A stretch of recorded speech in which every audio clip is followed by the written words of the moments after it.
Chapter 12, a short chapter about Curdie. Curdie spent many nights in the mine. His father and he had taken Mrs. Peterson into the secret, for they knew mother could hold her tongue, which was more than could be said of all the miners' wives. But Curdie did not tell her that every night he spent in the mine, part of it went in earning a new red petticoat for her. Mrs. Peterson was such a nice, good mother. All mothers are nice and good, more or less, but Mrs. Peterson was nice and good, all more and no less. She made and kept a little heaven in that poor cottage on the high hillside for her husband and son to go home to, out of the low and rather dreary earth in which they worked. I doubt if the princess was very much happier, even in the arms of her huge great-grandmother, than Peter and Curdie were in the arms of Mrs. Peterson.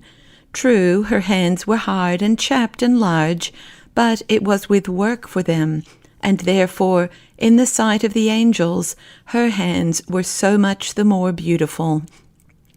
And if Curdie worked hard to get her a petticoat, she worked hard every day to get him comforts which he would have missed much more than she would a new petticoat, even in winter. Not that she and Curdie ever thought of how much they worked for each other. That would have spoiled everything.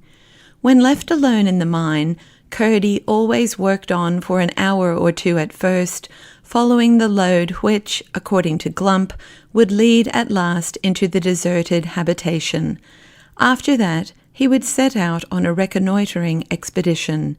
In order to manage this, or rather the return from it, better than the first time, he had bought a huge ball of fine string, having learned the trick from Hop-o'-my-Thumb, whose history his mother had often told him. Not that Hop-o'-my-Thumb had ever used a ball of string. I should be sorry to be supposed so far out in my classics, but the principle was the same as that of the pebbles. The end of this string he fastened to his pickaxe, which figured no bad anchor, and then, with the ball in his hand, unrolling it as he went, set out in the dark through the natural gangs of the goblins' territory.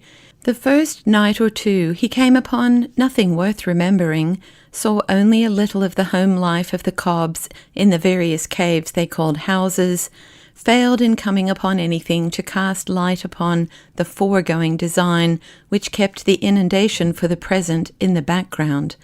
But at length, I think on the third or fourth night, he found, partly guided by the noise of their implements, a company of evidently the best sappers and miners amongst them hard at work.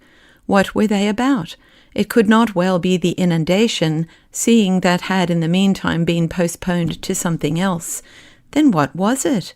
He lurked and watched, every now and then in the greatest risk of being detected, but without success.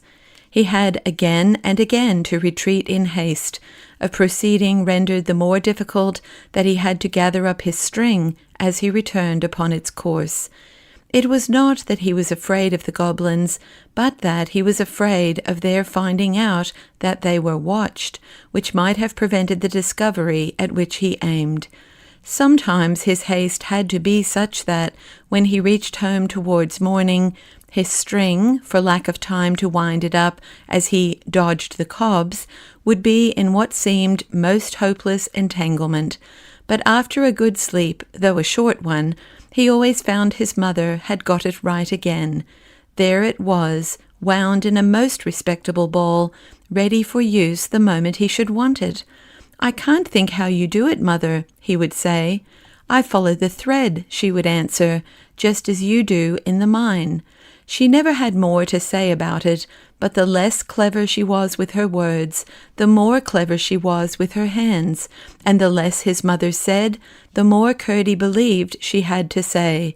But still he had made no discovery as to what the goblin miners were about.